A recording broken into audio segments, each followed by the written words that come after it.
Good morning, guys. It is 6 o'clock. It's exam day. I have my psych end of rotation exam today, and today we have PA Joe Gilboy coming in.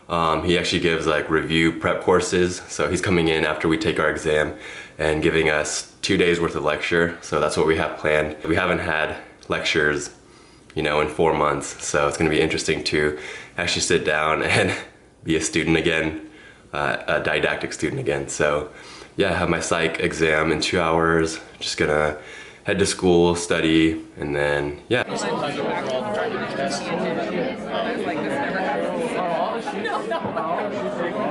are we doing today? So we're doing a pants boot camp with PA Joe Gilboy. So we're doing a lot of review. We've done a lot of preliminary stuff today, so it's super interesting. A lot of fun, a lot of work. 3 days later. Today is actually my first day of my 5th rotation, which is crazy because I feel like I just started rotations. But I have Ortho and Family Med this week, so I'm gonna try to vlog every single day this month.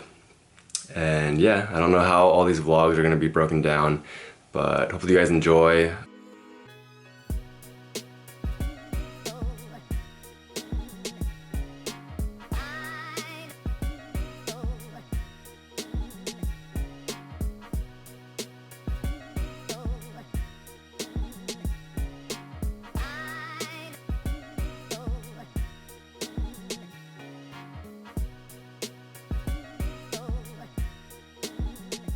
It's about 7 o'clock and I'm about to head out. This rotation has been a little bit, what's the word? A little bit more chaotic or not as organized. I guess a different specialty decided not to take students, so kind of not scrambling, but yeah, trying to figure out things as they go. I actually was just dressed in my scrubs, but I realized maybe on my first day I should dress professionally just to be sure, and then switch into scrubs after I asked to see what the dress code is normally like. Today is the first day of Ortho. Obviously I can't bring my camera in, but I will definitely give you guys a little bit insight of how everything went when I finish. Hope you guys all have an amazing first week of March. 6.5 hours later. Oh, it's kind of dark though. All right guys, so I just finished my first day of Ortho. It was a half day in clinic. So I actually worked with the trauma orthopedic surgeon today and saw patients with him as well as an intern. And it's so crazy how diverse your skill set has to be in terms of being a trauma orthopedic surgeon, because it really just depends what comes in that day, and you pretty much have to know how to do surgery on everything. Today we were in clinic, so there was no OR stuff. We just had patients all morning, and I actually didn't sit down for like 6 hours, so it's nice to sit down. I'm gonna go ahead and study for the rest of the day. It's 2 o'clock right now. I'm gonna go ahead and make lunch and then head to school because we have our big game against Toro, California, and it's gonna be live streamed. The game is actually in Vallejo up in NorCal, so we're gonna live stream it at school, and there's gonna be pizza and stuff. So try to study before then, and then super tired. I'm about to make me a cup of coffee, so yeah.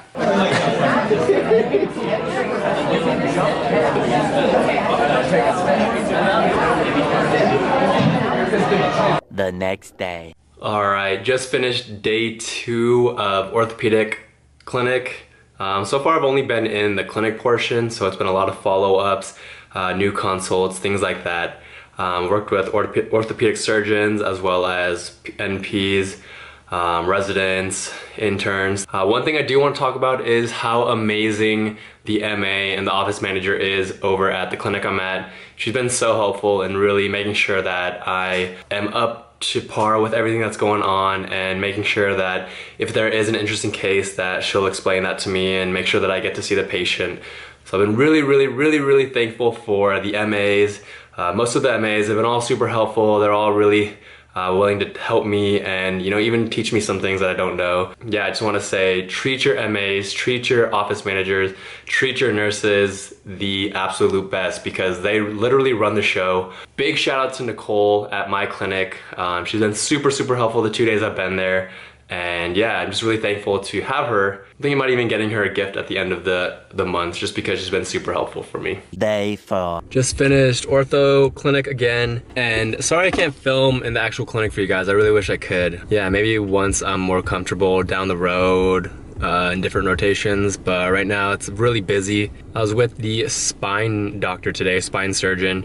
Got free Jamba Juice, which was really nice. I didn't drink any coffee this morning, so I was actually pretty tired. It was cool because got to see a lot of new things I've never seen before. It's crazy how important dermatomes are and the neuro test, full neuro exam is. So when you are studying that in PA school, make sure you just have that down because it is really important in ortho, especially if you're doing spine stuff. Next week, I'm gonna be in family med during the second week of March, and I'm going back to ortho for 1 week and then family med again. But yeah, I'm gonna go ahead and go to the gym and then study for the whole day. What's going on, guys? All right, so before I end this vlog, I want to talk about who you should ask for letters of recommendation.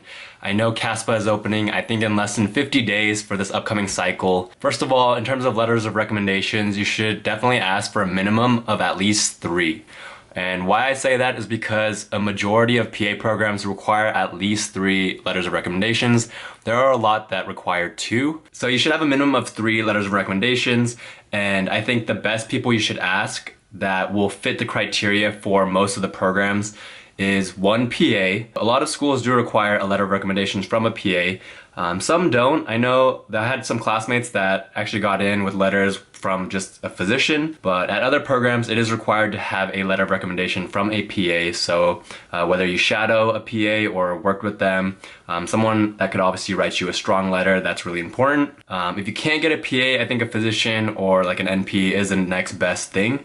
So if you can't get a PA, you can go ahead and ask the doctor that you've worked with or shadowed or an NP. Your second letter of recommendation, usually they want one from a professor, specifically a science professor. Sometimes they don't necessarily require a science professor and just require just any professor, just so that you can have someone that can speak on your academic performance and aptitude to handling, I guess, grad school work. So a professor would be your second letter of recommendation. And again, you want to ask people that can write you strong letters of recommendation. So specifically for me, I had 2 options. I had one professor that was my physiology professor at a community college, who I actually got pretty close with. And then I also had a professor in undergrad that was my lower division biology professor, as well as I actually TA'd for him, but I wasn't close with him at all. We didn't really connect too well. He was a great guy, but just personally, I connected better with my physiology professor in community college, and I asked him, and I'm in PA school now, so I think it worked out. I don't necessarily think clout or like the title matters too much. As long as the person or the professor can write you a really strong letter, that is the most important thing. And thirdly, I know a lot of programs like letters of recommendations from a supervisor or anyone that you've worked with, whether that is through your patient care or volunteering. They can talk about, I guess, your skills and qualities that you have that might be similar to a future PA. For me, I actually asked 2 physical therapists that I worked with. They were part of different clinics. One that I volunteered with for 2 years in undergrad, and then one that I worked full-time with post-grad. And I think they both actually wrote me very strong letters, and I actually sent them little key points that I wanted them to possibly focus on that they might not know about me because they only see me in clinic. I did mention some things about my work with the underserved, tutoring, mentoring, things like that. So I think that was really helpful in terms of when I did send out an email to a professor or a PA or my supervisor, I went ahead and I included my personal statement so they could go ahead and read that, as well as little points or little details about myself, about my journey and my experiences that I wanted them to know. Whether they included that in my letter of recommendation, I'm not sure. So I think that did help paint a better picture about myself to them, you know, because they are focused a little bit more in different areas of your experience and your journey. I recommend a minimum of 3, but I think having 4 is great, as long as those 4 are really strong letters of recommendations and, you know, the people can speak about your qualities and skills and your experiences together that will make you a great future PA. Those are the people that I would ask for a letter of recommendation. I know CASPA opens up in less than 2 months, so I'm really excited for you guys. Another cycle coming through, which is crazy. But I'm gonna end the vlog here. Hopefully you guys enjoyed this first week of me in ortho. I know I didn't get a lot of clips, like obviously in clinic, but it was a lot of my reaction to the day and kind of my experiences and what went down. So I'm gonna try again to vlog a lot more and try to include more clinical stuff, hopefully in the future. Don't forget to be like my blood type, be positive. I'll see you guys in the next one. Peace.